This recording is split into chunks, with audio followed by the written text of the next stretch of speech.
السلام علیکم دوستو، میں ہوں منور حسین ملغانی بلوچ۔ آپ دیکھ رہے ہیں یوٹیوب چینل 3JR TV۔ دوستو، آج ہم آپ کو جھوٹے نبی اور مسیح موعود مرزا غلام احمد قادیانی کے حالات، پیدائش سے لے کر وفات تک کے تمام واقعات بتائیں گے۔ دوستو، جس طرح موسم برسات کے آغاز میں بصیرت ارض پر طرح طرح کی مخلوق ظاہر ہونے لگتی ہے، سینکڑوں قسم کے کیڑے مکوڑے ادھر ادھر رینگتے دکھائی دینے لگتے ہیں اور ہزاروں لاکھوں پتنگے فضائے محیط پر مسلط ہو جاتے ہیں، ایسے ہی اسلام کے شروع ایام سے اور آج تک جھوٹے نبی اور مسیح موعود آئے اور آگے بھی آتے رہیں گے۔ ان کی بھرپور کوشش ہے اسلام کے اصل چہرے کو مسخ کیا جائے۔ ایسی ہی کوشش مرزا غلام احمد قادیانی نے بھی کی اور ہزاروں لوگوں کو گمراہ کرنے میں کامیاب ہو گیا۔ اس کے ماننے والے مرزائی قادیانی یا احمدی کہلاتے ہیں۔ مرزا غلام احمد قادیانی سن 1839 یا 1840 میں مرزا حکیم غلام مرتضیٰ کے گھر موضع قادیان، تحصیل بٹالہ، ضلع گرداسپور، انڈین پنجاب میں پیدا ہوا۔ اس کے والد قصبہ بٹالہ میں حکمت کرتے تھے۔ اس نے 6-7 سال کی عمر میں مرزا نے قرآن پاک پڑھنا شروع کیا۔ اسے قرآن پاک کے بعد چند فارسی کتابیں پڑھنے کا اتفاق ہوا۔ مرزا کی عمر ابھی 14 سال تھی کہ باپ نے اس کی شادی اس کی ماموں کی لڑکی جس کا نام حرمت بی بی تھا اس سے کر دی۔ اس خاتون سے ایک بیٹا پیدا ہوا جس کا نام مرزا سلطان احمد تھا۔ مرزا غلام احمد قادیانی کی عمر جب 18 سال کی ہوئی تو مرزا غلام احمد قادیانی گل علی شاہ بٹالوی کے مدرسے میں داخل ہو گیا۔ یہاں اسے منطق اور فلسفہ کی چند کتابیں پڑھنے کا اتفاق ہوا۔ اس کے بعد مرزا نے یہ مدرسہ چھوڑ دیا۔ مرزا نے والد سے طب کی بھی چند کتابیں پڑھیں مگر حکمت کا کام اس کا نہ چل سکا۔ مرزا کا تعلق مغل خاندان سے تھا۔ انگریز کی طرف سے ان کو سالانہ 700 روپے وظیفہ ملتا تھا۔ خاندان کے افراد کی سالانہ کفالت کے لیے ایک مرتبہ مرزا کے والد نے اس کو اور اس کے ایک عزیز کو یہ 700 روپے لینے کے لیے گرداسپور بھیجا۔ مرزا نے 700 روپے کی رقم لی، بجائے گھر واپس آنے کے لاہور چلا گیا سیر کرنے۔ اس زمانہ کے 700 روپے مرزا نے چند دن میں ختم کر دیے۔ جب یہ رقم ختم ہو گئی تو مرزا کو خیال آیا واپس گھر جا کر والد کو کیا منہ دکھاؤں گا۔ مرزا لاہور چھوڑ کر سیالکوٹ چلا گیا۔ سیالکوٹ میں مرزا کا ایک ہندو دوست جس کا تعلق بٹالہ سے تھا اور نام اس کا لالا بھیم سین تھا، اس کے پاس جا قیام کیا۔ لالا بھیم سین ضلع کچہری سیالکوٹ میں کام کرتا تھا۔ اس نے کوشش کر کے مرزا کو کچہری میں ماہانہ 15 روپے تنخواہ پر لگوا دیا۔ مرزا نے چند سال منشی کی نوکری کی۔ لالا بھیم سین مختار کاری کے امتحان کی تیاری کر رہا تھا۔ مرزا نے بھی اس امتحان کی تیاری شروع کر دی۔ جب امتحان دیا تو لالا بھیم سین تو امتحان میں کامیاب ہو گیا مگر مرزا فیل ہو گیا۔ مرزا دل برداشتہ ہو کر منشی گیری کی نوکری چھوڑ کر واپس گھر قادیان لوٹ آیا۔ مرزا کے خاندان کا انگریز سرکار سے چند دیہات کی اراضی کا مقدمہ چل رہا تھا۔ مرزا نے چند سال کورٹ کچہری میں تو گزارے تھے ہی تو مرزا نے یہ مقدمہ خود لڑنے کا فیصلہ کیا۔ کوئی وکیل نہیں رکھا۔ مرزا نے عرصہ 8 سال یہ مقدمہ لڑنے کے بعد کیس ہار دیا اور تمام جائیداد بحق کے سرکار ضبط ہو گئی۔ مرزا نہ تو حکیم بن سکا، نہ نوکری میں کامیابی ہوئی، نہ تو کاروبار کر سکتا تھا۔ جو زمینیں تھیں وہ بحق کے سرکار ضبط ہو چکی تھی۔ مرزا دن رات پریشان رہتا، زندگی کا سلسلہ کیسے چلے گا؟ محنت مزدوری یہ کر نہیں سکتا تھا۔ مرزا کے مشاہدے میں ایک بات آئی، پیری فقیری، تویز جادو کے لیے کسی سرمایہ کی ضرورت نہیں، اور کاروبار بھی اچھا ہے، اس میں قسمت آزمائی کی جائے۔ مرزا کے گاؤں کے قریب قصبہ بٹالہ میں اس کام میں پیر سید ظہور الحسن، موضع رتر چھتر میں پیر سید امام علی شاہ نقشبندی اور موضع مسانیہ میں بھی یہ کاروبار بڑے زور سے جاری تھا۔ مرزا غلام احمد قادیانی نے جادو تویز کا سلسلہ شروع کرنے کا ارادہ کر لیا۔ اس دوران مرزا کا ایک بچپن کا دوست و رفیق و ہم مکتب مولوی ابوالسعید محمد حسین بٹالوی، جو دہلی میں مولانا نذر حسین سے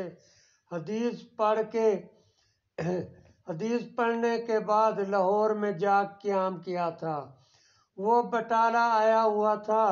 مرزا غلام احمد قادیانی نے اس سے ملاقات کی اور اس سے کہا، میں قادیان چھوڑ کر لاہور آنا چاہتا ہوں۔ تو مولانا نے کہا، آپ لاہور آئیں، میں آپ کی ہر طرح سے مدد کروں گا۔ مرزا قادیان سے لاہور جا پہنچا۔ مرزا کے پاس کوئی کام کاج تو تھا نہیں، فارغ رہتا تھا۔ یہ وہ دور تھا جب پنڈت دیا نند سرسوتی نے اپنی ہنگامہ خیزیوں سے ملک کی مذہبی فضا میں سخت تموج برپا کر رکھا تھا، اور پادری لوگ بھی اسلام کے خلاف ملک کے طول و عرض میں بہت زہر اگل رہے تھے۔ مولوی محمد حسین بٹالوی اس وقت مکتبہ اہل حدیث کی مسجد چینیہ میں خطیب مقرر تھے، اور مرزا کا قیام بھی اسی مسجد میں تھا۔ مرزا نے مسجد میں قیام کے دنوں میں کتاب تحفۃ الہند، تحفۃ الہنود، خلۃ الہنود اور عیسائیوں اور مسلمانوں کے درمیان ہونے والے مناظروں کی کتابوں کے مطالعہ میں مصروف رہنے لگا۔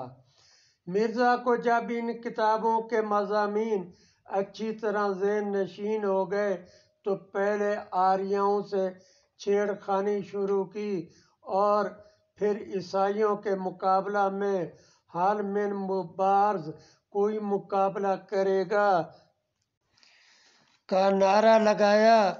ان ایام میں آریاؤں یا عیسائیوں کا کوئی نہ کوئی ماننے والا آ جاتا۔ لاہور لوہاری دروازہ کے باہر باغ میں ان کی اور مرزا کی آپس میں ٹکریں شروع ہو جاتی۔ غرض اسلام کا یہ پہلوان ہر وقت کسی کشتی کے لیے جوڑ کی تلاش میں رہتا، اور مرزا کو اپنے گرد مجمع جمع کر کے کمال پہلوانی دکھانے کی دھن لگی رہتی تھی، اور مرزا کی لوگوں میں جان پہچان ہوتی گئی۔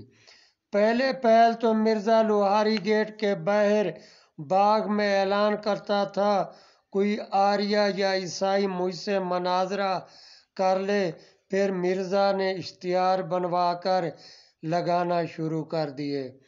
مسلمان اس کو اچھا سمجھ کر اس کو چندہ اور مالی رقم دینے لگے، اور مرزا کا کام چمکنے لگا۔ ابھی تک مرزا نے کسی قسم کا مہدی، مسیح یا نبی ہونے کا دعویٰ نہیں کیا تھا۔ اشتہاروں میں اپنے آپ کو خادم دین لکھتا تھا۔ اس لیے اسلام سے تعلق رکھنے والے ہر مسلک کے لوگ اس کے حامی اور طرفدار بنتے گئے۔ جب مرزا کے پاس اچھی خاصی رقم جمع ہو گئی تو مرزا لاہور سے واپس قادیان چلا گیا اور قادیان سے آریوں کے خلاف اشتہار بازی کا سلسلہ شروع کر کے مقابلہ و مناظرہ کا نمائشی چیلنج دینا شروع کر دیے۔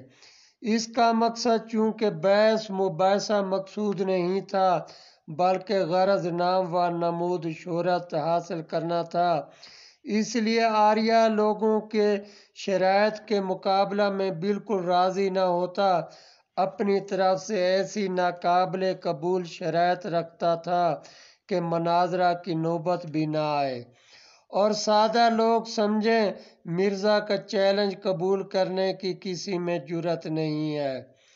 اس کے بعد مرزا ایک اور قدم آگے آیا۔ اب مرزا نے کہا مجھے الہام ہوتا ہے، مجھے خواب میں اللہ کی طرف سے حکم آتا ہے اس کام کو کرو اور اس کام کو چھوڑ دو۔ مرزا جس کمرے میں بیٹھ کر یہ کام اور باتیں اور منصوبے سوچتا تھا، اس مقام کو مرزائی قادیانی یا احمدی لوگ بیت الفکر سوچنے کی جگہ سے موسوم کیا جاتا ہے۔ ان دنوں الہاموں کی آمد بہت تھی، ان کو یاد رکھنا بھی دشوار تھا، تو مرزا نے اپنے ساتھ ایک نوٹ بک رکھنا شروع کر دی۔ جیسے ہی مرزا کو کوئی نیا آئیڈیا سمجھ میں آتا، اس کو نوٹ بک میں محفوظ کر لیتا اور یہ نیا الہام ہوتا۔ مرزا کے پاس ان نوٹ بکوں کا اچھا خاصا ذخیرہ ہو گیا اور پھر ان کو محفوظ بھی رکھنا تھا۔ مرزا نے آنے والے الہام اور ان تحریروں کو محفوظ رکھنے کے لیے ایک ہندو لڑکے شام لال کو الہام نویسی کے لیے اپنے ہاں نوکر رکھ لیا۔ مرزا الہام لکھوا کر نوکر شام لال سے دستخط کروا لیتا، دن وقت ماہ اور سال درج کرتا، الہام کا گواہ شام لال ہوتا۔ مرزا نے قادیان میں نظر و نیاز اور لنگر خانہ قائم کیا اور پیر و مرشد کا سلسلہ شروع ہو گیا۔ لوگ اگر کہتے ہم آپ کی بیعت ہونا چاہتے ہیں، مرزا کہتا ابھی ہمیں اس کی اجازت نہیں۔ لنگر پر سارا دن مفت خوروں کا رش رہتا اور مرزا نت نئے اپنے الہام ان کو سناتا رہتا۔ لوگ جب اپنے اپنے گھروں کو جاتے تو اس کی شہرت کرتے بزرگ ہے، کسی سے دعا تعویذ کے لیے کچھ نہیں لیتا، لنگر خانہ اور مفت قیام کا انتظام ہے، اس کی دعا سے بیمار شفا یاب ہوتے ہیں۔ کیونکہ مرزا تھوڑی بہت حکمت بھی جانتا تھا، اس کے والد حکیم تھے، یہ مریدین کو دوائی پر دم بھی کر دیتا۔ یوں مرزا کی شہرت دور دور تک ہوتی گئی، ایک نیک اور بزرگ شخص کے طور پر۔ مرزا نے ابھی تک مہدی مسیح یا نبی ہونے کا دعویٰ نہیں کیا تھا۔ مرزا کے عیسائیوں اور ہندو و آریوں کے خلاف اسلام کے دنگل کے قصے پہلے مشہور تھے۔ مرزا نے ایک اشتہار چھپوایا جس میں تحریر تھا میں ایک کتاب کی اشاعت پر کام کر رہا ہوں جس کی 4 جلدیں ہوں گی، یہ 4 جلدیں 4800 صفحات پر مشتمل ہوں گی۔ ان 4 جلدوں میں اسلام کے خلاف عیسائیوں، ہندوؤں و آریوں کے ہر سوال کا منہ توڑ جواب ہوگا۔ جو عیسائی، ہندو یا آریوں میں سے کوئی مکمل جواب دے گا، اس کو نقد 10,000 روپے انعام دیا جائے گا۔ مسلمانوں سے کہا گیا یہ کتاب وقت کی ضرورت ہے، اس کار خیر میں تعاون کریں، اس کتاب کو اشاعت سے پہلے خریدیں پہلے اس کی 5 روپے، پھر 10 روپے، پھر 50 روپے اور آخر 100 روپے اس دور کی قیمت رکھی گئی۔ اس کتاب کی اشاعت کے لیے مالی مدد کے لیے دولت مند جاگیردار اور سرمایہ دار مسلمانوں کو خطوط لکھے گئے اور مختلف مسلم ریاستوں کے نوابوں کو بھی کتاب کی اشاعت کے لیے مالی مدد کی درخواست کی گئی، جن میں بھوپال کے نواب صاحب لوہارو، وزیر اعظم پٹیالہ، وزیر اعظم ریاست بہاولپور اور نواب حیدرآباد دکن شامل ہیں۔ مرزا نے اچھی خاصی رقم اکٹھی کی۔ 562 صفحات پر مشتمل 4 جلدوں میں ایک کتاب برہین احمدیہ کے نام سے ایک کتاب شائع کی، جس میں عیسائیوں، ہندوؤں اور آریوں کے خلاف ایسی ناشائستہ زبان استعمال کی گئی، ہندو اور آریوں کے بزرگوں پر اس قدر لعن طعن کیا گیا کہ کوئی ہندو یا آریہ پڑھ کر مشتعل ہوئے بغیر نہیں رہ سکتا۔ نادان مرزا نے ہندوؤں اور آریوں کے دلوں میں اس قدر نفرت بھر دی۔ اس کتاب کے جواب میں پنڈت لکھی رام نے جواب برہین احمدیہ لکھی۔ اس میں انبیاء علیہ السلام کی شان میں اس قدر گندی گالیاں لکھی گئی تھی جو ناقابل بیان ہیں، جو ناقابل تحریر ہیں۔ یہ سب کچھ مرزا کے شیطانی کھیل کی وجہ سے ہوا۔ جب لوگوں نے مرزا سے پوچھا، آپ نے رقم 4800 صفحات کی لی تھی، مرزا نے جواب دیا، مجھے خواب میں بشارت ہوئی، 562 صفحات کی، وہ میں نے چھپوا دی، اس سے آگے میرے ذمہ باقی کچھ نہیں۔ مرزا کا ایک دوست تھا، حکیم محمد شریف کلانوری۔ یہ امرتسر میں حکیم تھا، اس کا شفا خانہ امرتسر میں تھا۔ جب مرزا امرتسر آتا تو اسی کے پاس قیام کرتا۔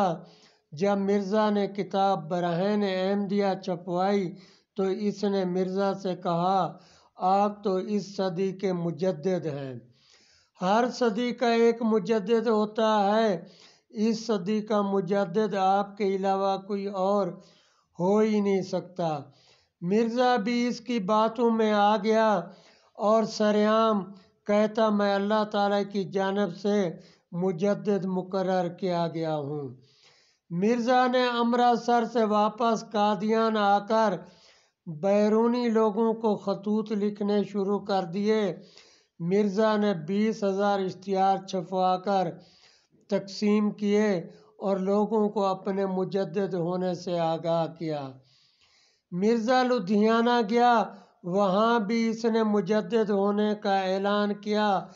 بہت سے سادہ لوگ اس کے حلقہ میں آنے لگے اور اس کی بیعت ہوئے۔ لدھیانہ میں 3 بھائی تھے، تینوں مولوی تھے۔ انہوں نے کہیں سے مرزا کی کتاب برہین احمدیہ منگوائی، اسے مکمل پڑھنے کے بعد لوگوں کو آگاہ کیا، یہ مجدد نہیں زندیق ہے۔ ان 3 بھائیوں کے نام مولوی محمد، مولوی عبداللہ اور مولوی اسماعیل تھے۔ اس کے بعد علماء لدھیانہ نے مرزا کی تکفیر کا فتویٰ دیا اور اشتہار چھپوا کر تقسیم کیے۔ دوستو، اگر آپ نے ہمارے چینل کو سبسکرائب نہیں کیا تو کر لیں۔ دوستو، باقی احوال ہم پارٹ 2 میں بیان کریں گے۔ منور حسین ملغانی بلوچ کو اگلی ویڈیو تک اجازت، خدا حافظ۔